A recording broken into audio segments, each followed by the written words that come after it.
eu sou Eveline Pôncio. Olá, eu sou a Clarissa Batistella. E esse é o podcast Antonietas. Nesse episódio, vamos falar sobre como a insegurança de nós mulheres pode afetar a nossa performance profissional. Seja na hora de receber um feedback, de ter coragem para se candidatar a uma vaga, ou também de lançar os nossos próprios projetos, né, Cissa? Exatamente. E para conversar conosco sobre esse tema, hoje nós vamos receber a Melina Pancucci, que é psicóloga há mais de 20 anos, se dedica à gestão de pessoas por todo esse tempo. Hoje é head de pessoas e cultura na Frank Tecnologia, com domínio nas áreas de gestão e processos de RH. E também adora essa estação do ano que nós estamos agora, que é o inverno. Seja bem-vinda, Melina. Obrigada, é um prazer estar aqui.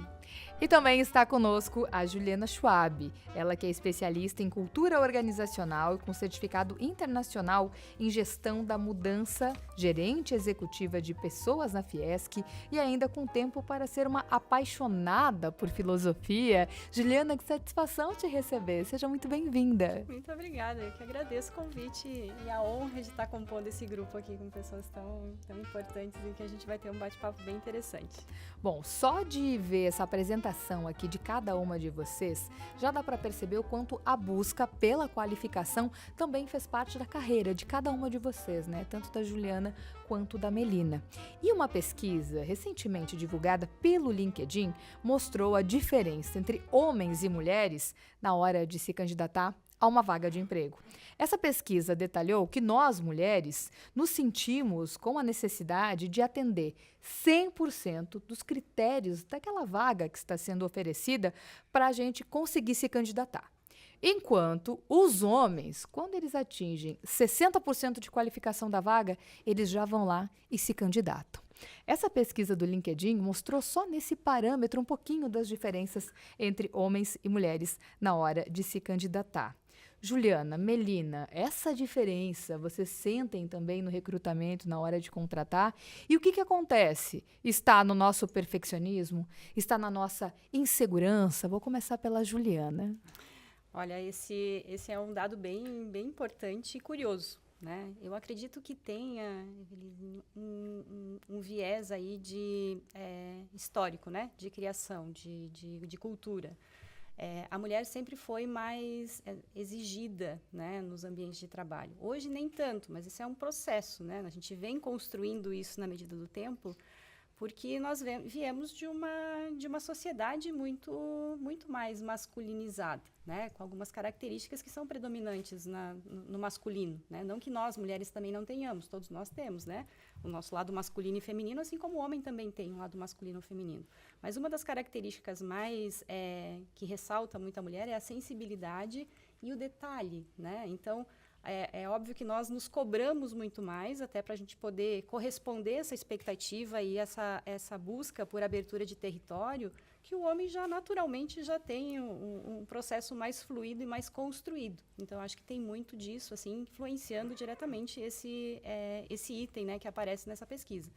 E sim, a gente vê a mulher se provando muito mais, né, buscando sempre uma qualificação a mais, né, como se estivesse sempre na busca de ocupar ainda mais, com mais propriedade, esse espaço, né. Como eu disse, a gente vem percebendo uma mudança nesse cenário, mas ainda é bastante marcante, sim, esse quesito.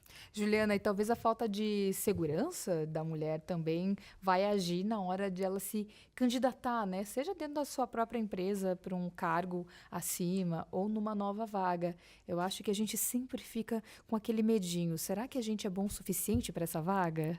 Exatamente, eu acho que esse é um ponto bem importante nessa discussão, né? A gente estava até comentando antes, fora do ar, né, Clarissa, que a psicologia ela traz muito esse ponto, do tipo, o homem ele já nasceu, né, sendo direcionado desde a infância até a vida adulta a ser o chefe de família, a ser o provedor, aquele que realmente vai sustentar aquela família, e a mulher não. a mulher é aquela que é mais sensível, que ela é protegida. O pai sempre, né, tá fazendo aquele cercadinho para ela, né, porque ela não precisa se expor tanto. E quando chega no mercado de trabalho, onde muitas vezes, onde tem muitas mulheres que hoje assumem o papel de chefe de família, a insegurança ela bate completamente porque ela não foi criada para isso, ela não foi direcionada para isso. Então, nós mulheres somos extremamente autocríticas, sim. A gente nunca acha que o que a gente está fazendo é suficiente. Além do trabalho no mundo corporativo, a gente tem que dar conta da casa, a gente tem que dar conta dos filhos, a gente tem que dar conta do supermercado, a gente tem que dar conta de várias coisas. Eu sempre digo, a mulher é aquela que gira vários pratos ao mesmo tempo e que quando um cai, é complicado de lidar. Então, acho que a gente vem muito nesse modelo, né, de sociedade, de julgamento, mas tem muito nós, né? A gente faz isso, a gente se maltrata um pouquinho também, né? Eu até ia perguntar, vocês, a Juliana, a Melina, vocês se entendem também com essas características que vocês acabaram de citar aqui? Totalmente. Eu falo muito por mim, assim, que para chegar num cargo de liderança é difícil. É difícil. A gente tem que assumir algumas coisas e aceitar. A gente até estava comentando também sobre feedback. Tem alguns feedbacks que chegam e que tu pensa assim, não é para mim. Não é para mim, não é o meu momento, ainda não é para mim.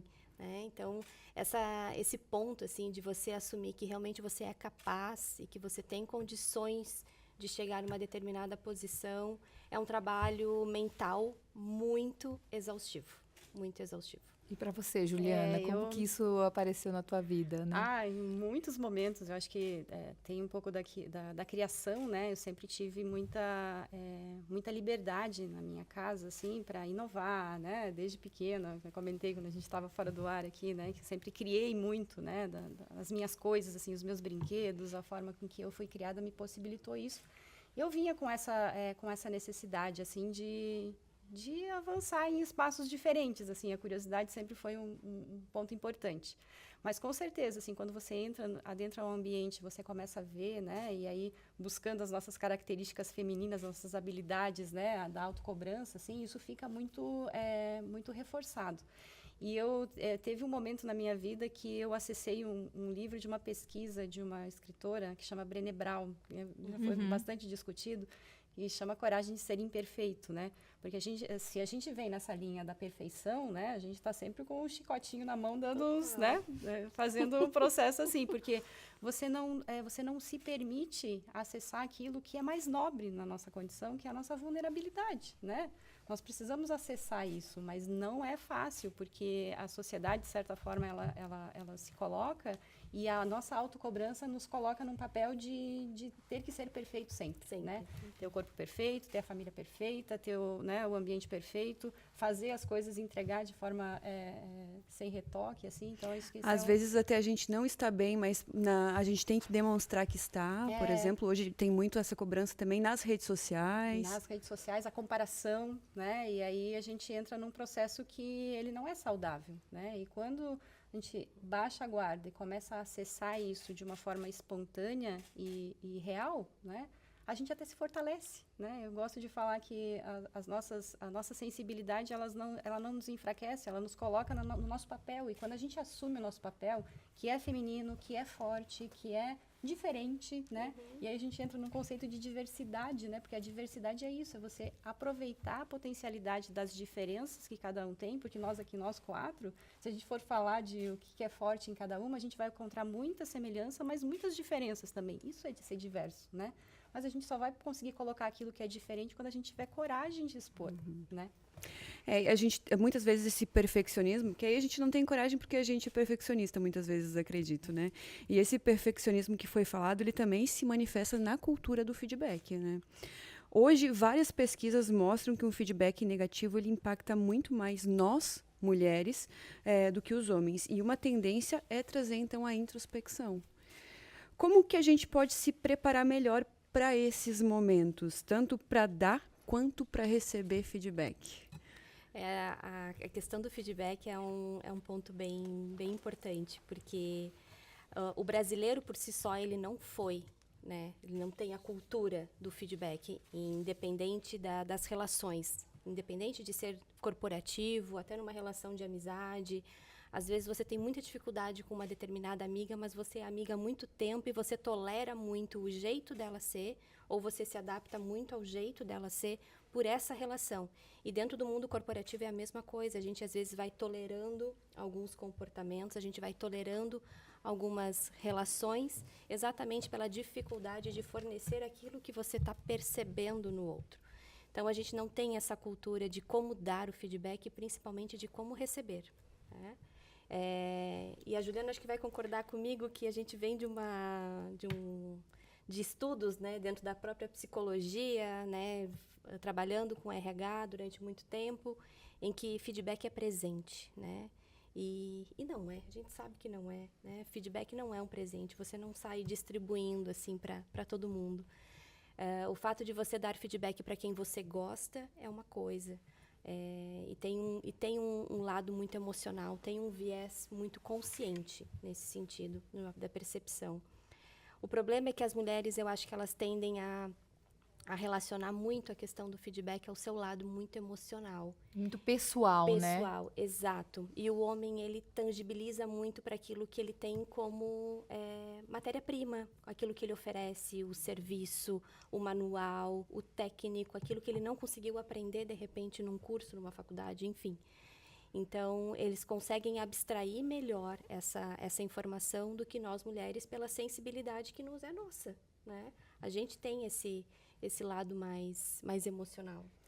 Eu acho que é uma fortaleza da mulher, né? Exato. Acho que essa sensibilidade, ela é uma fortaleza. E eu concordo com você quando você fala que a gente não foi preparado para isso, né? Para receber e dar feedback. Mas o fato de a gente, às vezes, se abster de falar para o outro, né? O impacto que ele gera nessa relação que está sendo conosco, né? Muito tem a ver também com o nosso medo de não ser perfeito, né? Porque se eu falo para o outro, por que eu evito de falar quando algo me desagrada no comportamento do outro? Primeiro porque eu não tenho a habilidade, né? Não me ensinaram a articular a minha fala a ponto de falar sem agredir, né? Falar do que eu sinto e não agredir o que o outro fez, né? Isso é uma carência da nossa educação emocional, né? E aí, como eu não tenho essa habilidade, talvez resta aí para mim algumas memórias, né, de vezes que foi tentado fazer essa aproximação e não foi tão positiva assim, e meio que manchou a relação, né? E aí eu não quero mais me expor a isso, porque eu não quero viver a minha insegurança de estar indisposta com alguém, porque eu tenho que ser querido, né? Eu preciso ser amado, né? E aí eu venho numa insegurança minha, que daí não é só da mulher, é do homem também, né? E que muitas vezes não tem essa habilidade, esse jeito, né? É a busca pela aprovação. Pela busca da aprovação, né? Eu tenho que estar sempre sendo aprovada pelo outro. Então, se eu falo que não me agradei, poxa, mas aí ela não vai gostar mais de mim, né? Então, eu evito falar e aquilo vai indo até uma situação que pode ficar insustentável, né? Como eu trabalho com recursos humanos há muitos anos, né? E sou psicóloga também, uma das coisas que eu costumo trazer muito forte na minha gestão, né? Na gestão com a minha equipe, e também com qualquer movimento de capacitação que a gente faz com a liderança, eu acredito que parte muito do perfil do líder, né? Essa cultura de feedback, é que independente de ser homem ou mulher, a gente precisa aprender a falar sobre as coisas. E principalmente com os vieses da comunicação não violenta, né? Você Exato. falando, me veio muito os conhecimentos de ter essa comunicação de uma forma não violenta, de criar ferramentas, Exato. né? Para ter essa comunicação assertiva, que vai chegar no outro de uma forma que não vai machucar. Não é simplesmente chegar e dizer, isso, e jogar assim, né? Eu digo vomitado, né? Jogado. Não, você precisa organizar a sua fala, precisa se preparar para isso, né? Você precisa primeiro entender o que foi que despertou esse desconforto. Porque se eu dando feedback para alguém, tem um desconforto aí, que pode ser, né? A gente estava falando fora do ar, né? Um feedback que é muito objetivo, que eu tenho fatos, números, muitas vezes, para falar, mas às vezes eu tenho feedback que precisam ser dados, porque a grande problemática hoje é a qualidade das relações, é o comportamento das pessoas, né? E se eu não interfiro, principalmente se eu estou num papel de liderança, se eu não interfiro nisso, isso pode gerar outros problemas de produtividade, inclusive, né? Se eu sou uma líder, eu estou vendo que tem 2 colaboradores que estão com relações marcadas Uma rusga ali, marcadas de alguma forma, e eu não me posiciono, ou não coloco essas pessoas para conversar, eu vou prejudicar a entrega que aquele grupo precisa fazer, né? Eu não vou facilitar essa entrega. Eu não vou, como líder, fazer isso, né? É corresponsável. Eu preciso ensinar as pessoas a conversar sobre o que sentem, né? De uma forma que seja autêntica, que seja limpa, que seja educada e respeitosa. Mas eu não posso deixar de falar as coisas que incomodam, porque isso só tende a aumentar. Isso, se a gente olhar para a nossa relação de vida pessoal, né? A gente sabe que é assim, né? Já em casa, se algo me desagrada e eu não falo, é o dito copinho que vai enchendo. Um dia a última gota cai e ele transborda. Mas aí, o que eu fiz durante esse tempo que eu deixei chegar nesse ponto, né? Talvez se eu tivesse me despido do meu medo de me indispor, eu poderia ter consertado, né? Vocês entendem que mulheres e homens elas vão mais seguros ou inseguros para receber o feedback? Eu não sei se eu concordo que tem uma diferença entre homens e mulheres nesse ponto, sabe? Eu acho que tem jeitos diferentes de serem trabalhados com o masculino e o feminino, né? Mas, assim, eu estou olhando muito para a questão do simbólico do que é masculino e do que é feminino. Porque nós temos mulheres que são muito objetivas. E não é uma característica forjada. É porque é um lado masculino dentro de um corpo de mulher que tem uma predominância, né? Que são mais objetivas, que são mais práticas. E tem homens também que têm uma sensibilidade um pouco mais aguçada. Em vias de regra, a mulher é mais sensível, o homem é mais prático, né? Mas nem sempre é assim que acontece. Mas nem sempre é assim que acontece, né? E é importante dentro das organizações, e até para a educação de filhos e tudo mais nas escolas, ensinar as pessoas ou conversar com as pessoas sobre isso, né?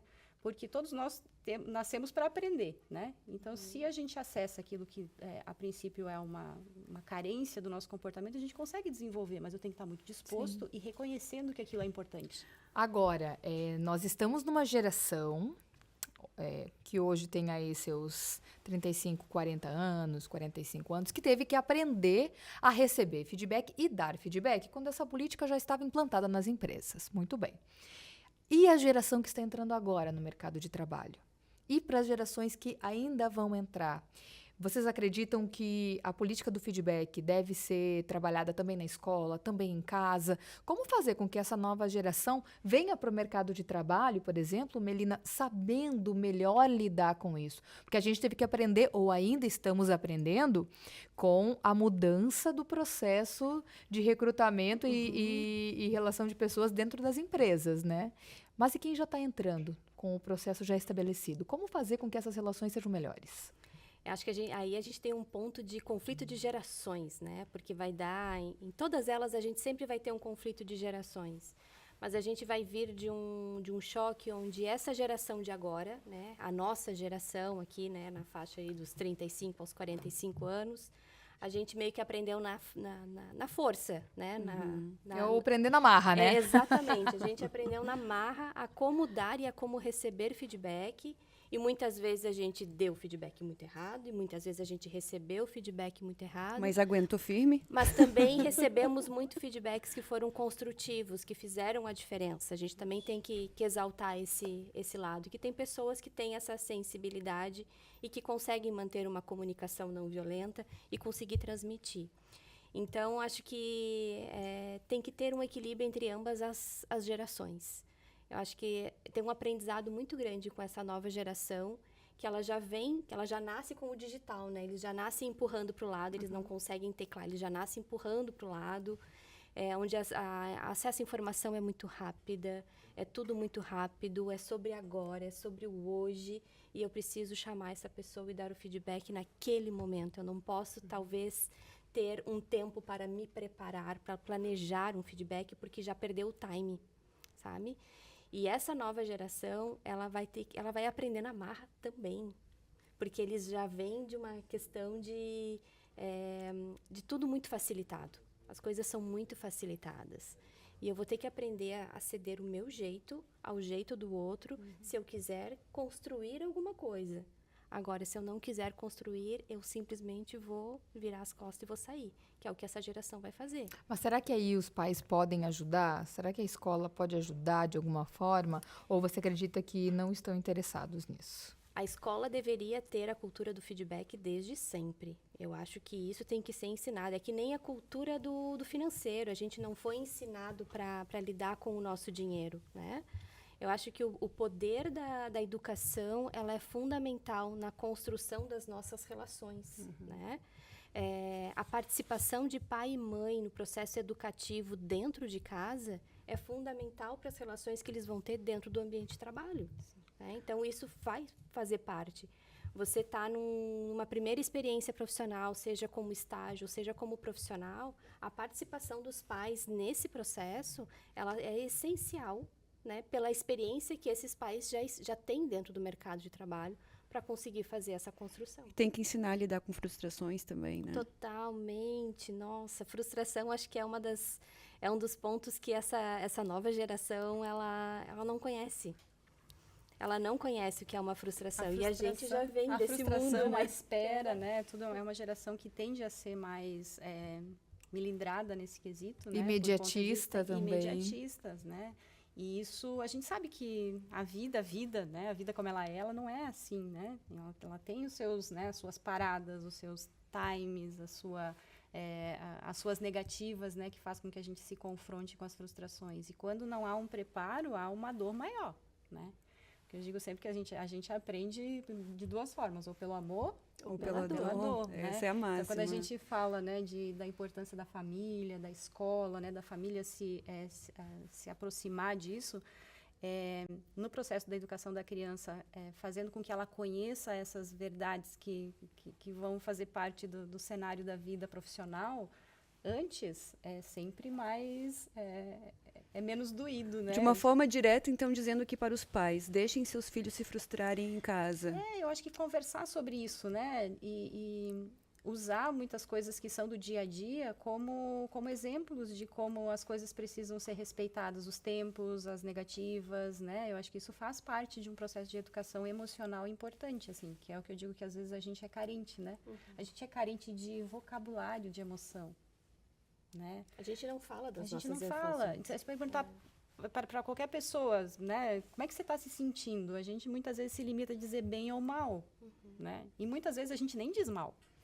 Tá aí, né, a nova versão de Divertidamente, para ensinar, não as crianças, muitas vezes, mas os próprios adultos, porque né? é um problema nosso. Pode ver quem está indo assistir Divertidamente. Sabe que eu estava lendo uma crítica sobre o filme recentemente, falava, claro, é uma animação, ele tem um apelo infantil, mas ele é um filme feito para adultos. Para adultos. Não que a criança não vá assistir, ela vai assistir, mas ela talvez não vai alcançar toda a complexidade dele. A complexidade, né? E eu estava exatamente esses dias lendo sobre essa questão das emoções e como ensinar para as crianças, né? O que elas estão sentindo. Eu tenho uma lembrança, quando eu tinha 5 anos, a minha irmã mais nova nasceu. E eu lembro de eu ter uma crise, em algum momento, não lembro quantos anos eu tinha, se eu tinha 6, 7 anos... Mas ela era bebê ainda. E aí eu tive uma crise, assim, de choro, de alguma coisa. E eu lembro de alguém falar, você está com ciúme da sua irmã. E eu dizendo, não, eu não estou com ciúme, eu não tenho ciúme. E aí eu fiquei pensando, mas o que é ciúme? Né? E aí, talvez anos depois essa cena ficou na minha cabeça e reverberando, e eu pensando, não, eu estava com o ciúme. Talvez foi a primeira vez na minha vida, de criança, que eu ouvi a palavra ciúme, eu sentia aquilo, e talvez ali eu entendi, bom, isso aqui que eu estou sentindo pode ser essa palavrinha que estão me dizendo agora, né? O verbalizar, como é importante, né? E a gente comentava muito no grupo LG1 sobre as emoções que estão sendo exploradas. Eles falaram, mas as crianças nem sabem o que é ansiedade. Estão descobrindo agora com esse filme o que é ansiedade. A Antônia já sabe o que é ansiedade. Ela sabe o que é entediada. Mas olha como é importante nomear realmente, criar, né? Vocabulário, né? A gente não tem esse vocabulário vasto, né? Se a gente fosse listar aqui as emoções que a gente conhece, a gente vai ter que parar para pensar, assim. Algumas vêm fácil, mas outras a gente tem que parar para pensar, porque a gente não falava sobre isso. Agora, que bom, né? Isso eu acho que é um assunto importante para as escolas, né? Falar sobre as emoções. Agora, Juliana, tu falou em vocabulário, eu lembrei de uma informação que nós trouxemos aqui sobre o vocabulário de como se chamam as meninas e os meninos. E em 2014, a gente não tem dados muito recentes, né, sobre o tema, por exemplo, feedbacks, mas em 2014, diretora de operações do Facebook, ela lançou uma campanha para banir a palavra mandona, agora falar esse vocabulário, das conversas sobre jovens garotas que apresentam comportamentos de liderança na infância. E por que a gente chama as meninas de mandona e os meninos a gente diz, não, esse aí é líder, ele vai um líder gerir. nato, muitas líder vezes. nato. Não, olha, ele é um líder nato. E aí ela destacava que mesmo as mulheres em cargo altos de empresas ou de governos, elas lidavam, e devem lidar ainda constantemente, talvez vocês possam até confirmar, com críticas que são chamadas de agressivas, difíceis, ambiciosas demais. E aí, a gente tem essa diferença? Eu acredito que muito, sabe? Principalmente a mulher, quando ela quer alguma coisa, ela precisa gritar, né? Olha só. A mulher, quando ela quer, até mesmo dentro do ambiente organizacional, quando ela precisa de alguma coisa, ela tem que aumentar o tom de voz. E dependendo do tom de voz, nossa, pra que tu tá gritando? Né? Tem que berrar desse jeito para conseguir alguma coisa, né? Então, acho que a gente acaba carregando alguns rótulos, exatamente pelo fato de querer ser vista, de querer ser ouvida, de querer ser notada. A gente carrega muito alguns rótulos exatamente pelo fato de você crescer dentro do ambiente organizacional. Eu tenho 20 anos de carreira, eu cresci organizacionalmente falando, né, dentro de um ambiente masculino. E muitas vezes você é escanteada, você não tem voz numa reunião, você é sempre a última a falar, quando você consegue falar. Então, acho que a gente carrega muito disso. E tem muito da cultura da organização, né? Eu vejo que, por exemplo, hoje na empresa que eu faço parte, a gente tem mais de 50% do grupo de gerência executiva é feminino, né? Então, assim, eu acredito muito nessa construção, né? E acho que cada organização tem o seu momento, né, de desenvolvimento da sua cultura organizacional. E quando a organização ela percebe o quanto que é importante e produtivo você acomodar as diferenças de novo, né? Aquilo que nos fortalece, né? Nos deixa mais completos, porque cada um pode carregar uma condição diferente, assim como eu falei de nós 4 aqui. Se a gente juntar as nossas características e colocá-las todas para trabalhar juntas, a gente fica muito mais fortalecidos, e isso na organização também. E aí, eu acho que o espaço do homem e da mulher hoje, em algumas organizações que têm uma cultura que conseguiu entender isso, ele não é mais tão necessário, né, você se impor, né, muito pelo contrário, você inclusive é requisitado quando o assunto exige algumas características que de antemão as pessoas já reconhecem em você. E, de novo, não por ser mulher ou por ser homem, mas por ser uma característica que é predominante naquele indivíduo, assim, né? Tudo uma questão de cultura, de aprendizagem, de abertura, né? De facilitação da organização mesmo nesse sentido, assim. Eu acredito muito nisso, assim. Muito bem. E agora, né? Olhando, então, para mulheres que estão em empresas, que estão em corporações, como é que a gente poderia orientar, trazer, né, essa dica de como que a gente pode se desenvolver melhor, para dar um melhor feedback, para receber o melhor feedback? Quais são os caminhos, né, que a gente poderia mostrar para ter uma melhor resolução de tudo isso e, principalmente, conseguir crescer com os retornos que a gente recebe? Tirar, talvez escantear aquilo que não faz sentido para você e pegar o melhor, né? Eu lembro que a minha mãe falava separar o joio do trigo. Então, ficar só com o trigo, ficar com o que é melhor para mim. Como que eu faço isso na prática? Vai lá. Eu quero saber das duas. Eu tenho dois caminhos. Eu acho que tem um que faz parte de um conjunto de coisas que as organizações elas precisam colocar em prática, né? Criar momentos para falar sobre diferenças, para conversar sobre ferramental, né? Dar ferramenta para as pessoas, ajudá-las a construir esse repertório emocional e prático de conversar mais abertamente sobre aquilo que se sente e se percebe. Mas tem uma outra coisa que é uma responsabilidade individual, que é autoconhecimento. Tirou da minha boca o que eu ia falar. Eu acho que, assim, todos nós deveríamos passar por um mergulho nesse processo, assim, de acessar, porque o que mais machuca, muitas vezes, no feedback é alguém trazer uma informação sobre você que você diz que não reconhece.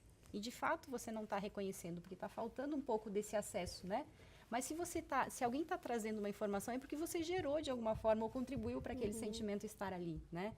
E quando você começa no teu exercício de parar para pensar sobre quem você é, né, quais são as suas condições, né, como é que é você forte, como é que você é, né, fragilizado, e consegue ficar com a melhor parte, mas não ignorar a outra, porque ela continua sendo nossa. Né?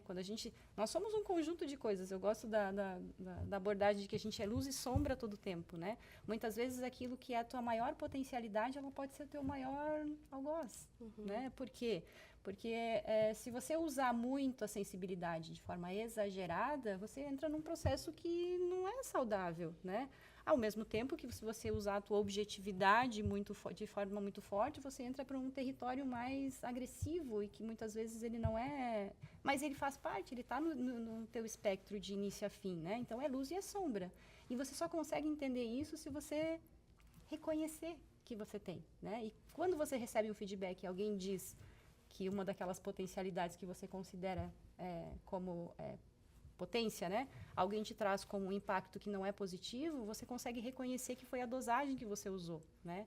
E isso facilita as relações, facilita as conversas. Então, assim, uma responsabilidade, né, das empresas que querem ampliar isso é fazer movimentos para que exista espaço para se falar sobre diferenças e sobre práticas nas organizações, mas tem um papel que é do indivíduo que quer crescer, sabe? É se acessar aquelas condições que são suas e que o outro não vai conseguir fazer por você. E na hora de, por exemplo, quem dá o feedback, mostrar um caminho, né? Sim, olha, isso é não, isso aqui é teu, mas não lida sozinho. Peraí, temos esse caminho aqui para trilhar. Porque se a gente está no feedback de construção dentro de uma empresa, né, não adianta só largar a informação ali. Porque se fosse para largar a informação ali, isso não precisava nem ser assunto de feedback. Porque o outro, tipo, né, por que eu vou dar um feedback para você se aquilo não me afeta de alguma forma? Né? A não ser que a gente tenha... Claro. Algum interesse tem que ter, né? E quando ele é profissional, muito provavelmente ele tem um interesse produtivo, né? De manter uma relação saudável ou uma entrega que precisa estar à altura daquilo que se tem como expectativa. Então, como é que a gente juntos pode resolver isso? Porque é interessante para os que o dois. feedback ele tem que ter um objetivo, Exato, né? senão Então, ele assim, não é assunto, senão ele não é feedback. aquilo que eu vou falar vai impactar no outro, se aquilo que eu vou falar vai impactar no outro, ok. Eu acho que eu tenho que conduzir isso porque vai fazer a diferença. Agora, se não vai mudar nada, eu vou ficar comigo. Não preciso compartilhar isso. Acho que eu não preciso dar uma opinião ou falar aquilo que eu acho. Que feedback não é opinião. Exato. Né? E muitas vezes você traz isso como tua opinião. Eu acho que naquela reunião você falou tal coisa. Não é isso. Agora, Melina, a gente olha, né, para o feedback e nessa linha do separar o que é pessoal, o que é profissional. Isso existe mesmo? Porque nós somos os seres humanos tão complexos, né? Como lidar melhor com isso e entender, talvez, olha, isso aqui é uma característica profissional da Melina. Eu não estou falando, não quero e não devo falar sobre a vida pessoal dela, porque não vem ao caso agora, né? Eu acho que o separar o profissional do pessoal é quando você consegue separar os acontecimentos pessoais que interferem no teu lado profissional. Eu acho que isso é super válido, sabe? Agora, a pessoa ela é única. Eu acho que, tipo, deixa a tua vida pessoal do lado de fora e aqui você é profissional. Isso não existe, sabe? Né? A pessoa é única, ela tem os seus sentimentos, ela tem as suas reações e muitas vezes o que está acontecendo no lado pessoal vai interferir sim no lado profissional. E você precisa ter uma relação de confiança ali para poder, talvez, abrir o que está acontecendo e de que forma que aquilo vai impactar na tua entrega, no teu trabalho. Eu acho que isso demonstra muito um processo de crescimento e de amadurecimento profissional, né? Dentro do ambiente profissional hoje, eu vejo principalmente as mulheres, elas têm muita dificuldade de falar sobre o que acontece na vida pessoal, porque elas acreditam que isso sim vai impactar, talvez numa promoção, talvez num reconhecimento, talvez a questão da flexibilidade que eu tanto briguei, que hoje talvez eu não consiga mais. Talvez ela veja isso como uma vulnerabilidade. Total. Então, assim, eu preciso me resguardar, né, e evitar falar de algumas coisas dentro do meu ambiente profissional para conseguir construir ainda a minha carreira, sabe? Mas seria o oposto, correto, então? Claro, o oposto é você conseguir ter uma relação de confiança onde você saiba e é seguro e você saiba que falar sobre aquilo que te aflige do lado pessoal não vai interferir no teu lado profissional. E isso é muito difícil. É muito difícil. Mas quando se consegue também é enriquecedor, né? É fantástico, é fantástico.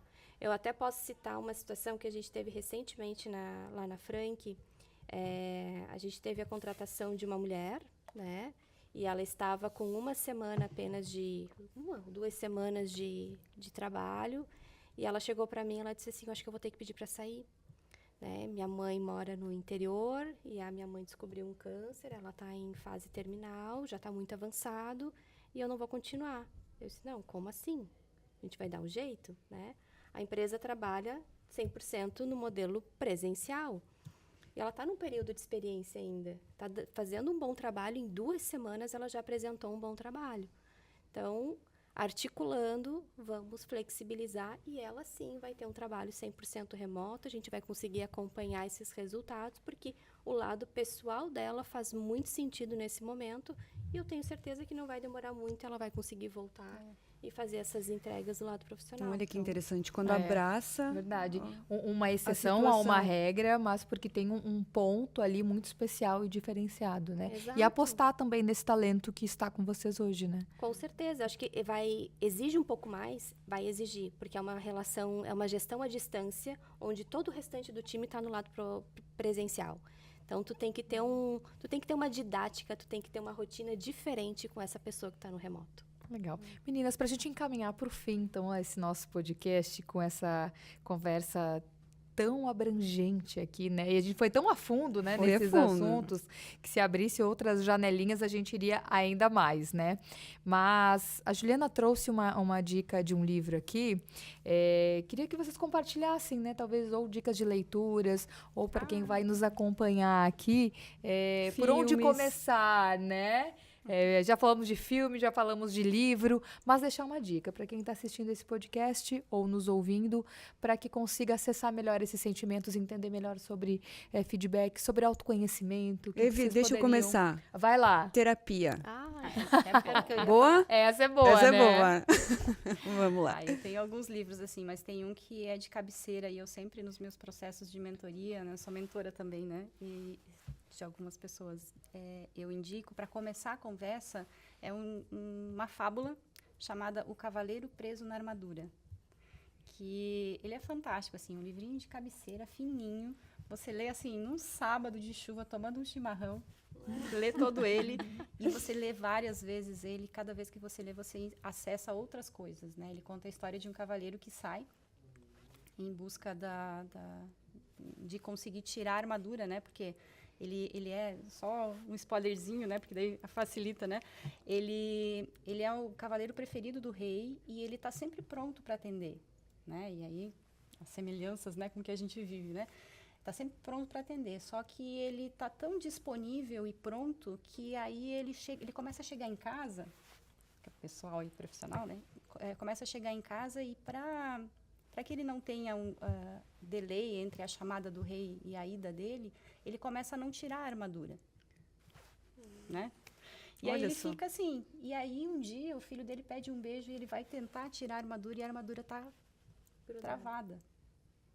Né? E aí ele não consegue acessar essa emoção com o filho. E ele entra em desespero, ele vai num ferreiro e pede para ele cortar, né? E o ferreiro diz para ele que se ele cortar, ele mata ele, né? Porque ele está lá dentro. Profundo esse, muito. Hein? Nossa. E aí, mas aí a jornada que ele faz para conseguir sair dessa armadura é o que é o processo de autoconhecimento, né? Uma reflexão sobre isso, assim, faz a gente refletir muito, assim, sabe? Sobre aquelas coisas que a gente veste, né? E vai vestindo e não vai tirando e a gente vai se distanciando daquilo que a gente é de verdade. Nossa, que Muito profundo. Adorei essa Fiquei dica. doida pra ler. Melina, e você? Eu sou a favor da terapia também. Eu acho que acho que os livros trazem muito essa questão, mas se você não reconhece os teus sentimentos, se você não reconhece as suas nuances, né, no íntimo, por que eu sinto tal coisa quando alguém fala alguma coisa? Por que eu sinto isso quando alguém mexe alguma coisa? Enfim, eu preciso saber o porquê das coisas. Eu acho que o processo terapêutico, ele diz muito sobre nós, porque a gente fala sempre sobre nós. A gente passa a ouvir melhor quando a gente faz um processo de terapia. E eu acho que isso traz só crescimento, maturidade. E aí você vai conseguir lidar com muitas coisas na tua vida. Bem, bom, e assim a gente encerra então, né, esse nosso episódio do podcast Antonietas. Obrigada, Juliana. Obrigada, Melina. Cissa, a gente vai ficando por aqui, mas na semana que vem tem mais. Tem mais. Nos acompanhe. Até a próxima, gente.